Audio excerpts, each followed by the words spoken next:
The Tanzania Revenue Authority, TRA, was formed in 1995 by Act of Parliament No. 11. It was formed in order to bring the function of government revenue collection under one umbrella, impart some degree of autonomy to the function with the expectation of increasing revenue collections, improving voluntary compliance, minimising collection costs, widening the tax base, and controlling evasion and fraud. And you will see our emphasis is to deliver more services to improve the quality of service to our taxpayers in order to improve voluntary compliance. And that's why you will see that the corporate plan is actually built on three basic themes. And theme number one is convenience. Convenience, how can we make it convenient for the taxpayers to pay taxes? So we looked at the taxpayers' expectations and we are trying to respond to that. So convenience is number one. The system has to be very simple, hurdle-free, for people to be able to pay taxes wherever they are. Under the Act, TRA is empowered to discharge the following functions: assessing, collecting and accounting for all central government revenue and administering and give effect to the laws relating to such revenue. Monitoring, overseeing and coordinating administration of revenue laws of the central government in the jurisdiction of the Union Government, advising the government on matters related to fiscal policy, the implementation of the policy, and the constant improvement of policy regarding revenue laws and administration, promoting voluntary tax compliance to the highest degree possible. Other functions of TRA include production of trade statistics and publications, improving the quality of services to the taxpayers, and counteract fraud and other forms of tax evasion. The world is dynamic, things are changing, the world is not static, and people's, customers' expectations change on a daily basis. So you need to monitor how the expectations are actually changing and respond to that. And that's why pillar number 3 is about continuous improvement, that we will continue to improve our services in order to meet the changing expectations of our taxpayers. Prior to the establishment of TRA, the administration of tax revenue was highly compartmentalised. Actors in the revenue administration for customs and excise, income tax and sales tax were uncoordinated, each working independently and disjointedly. It's no wonder, thus, that given the absence of cooperation, synergies of integration could not be exploited, hence low levels of revenue mobilisation.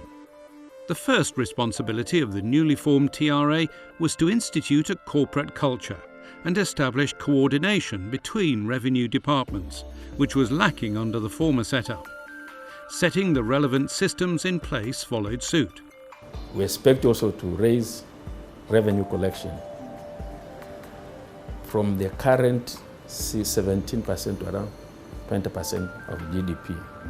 And in real Tanzanian shillings is moving from about 10.4 trillion shillings right on an annual basis to 18 trillion shillings. And that will enable Tanzania will be able to collect about 1.5 trillion shillings a month, which I think is a huge improvement. In its endeavour to build a corporate entity, TRA adopted a strategic management approach to tax administration. This approach was encapsulated in TRA's corporate plans. So far, 3 5-year corporate plans have been implemented, and the 4th plan is in the first year of implementation.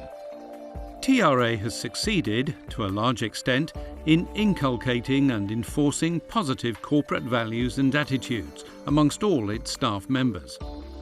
The inculcation of values such as quality, productivity, innovativeness, discipline, integrity, accountability, and professionalism has acted as a catalyst towards a shift in attitudes deemed necessary for the institutional reforms to take a firm hold.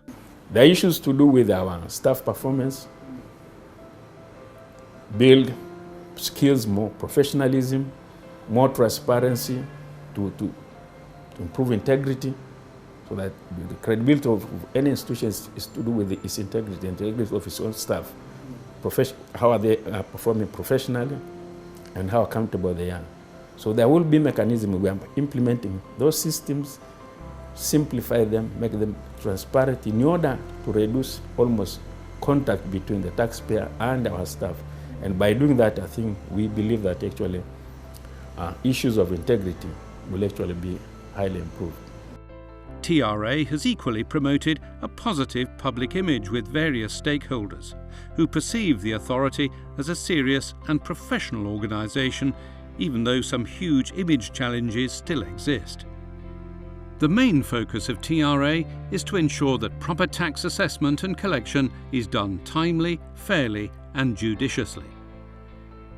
TRA is also the hub in promoting investment in Tanzania, as it administers various tax incentives available in the country. Tax incentives are available in different sectors, including agriculture, agro-based industries, mining, tourism, petroleum, gas and economic infrastructure such as roads, railways, air and sea transport, port facilities, telecommunication, banking and insurance. TRA's roles include trade facilitation through customs modernised processes. I'm very optimistic about Tanzania. Tanzania will be, as I think our president actually said he wants Tanzania to be a middle-income country. And we have no reason why we should not be there, because all the fundamentals are in place. We only need to change our mindset to the way we do business. If we change our mindset, more seriousness, efficiency, adaptation of better methods of doing business.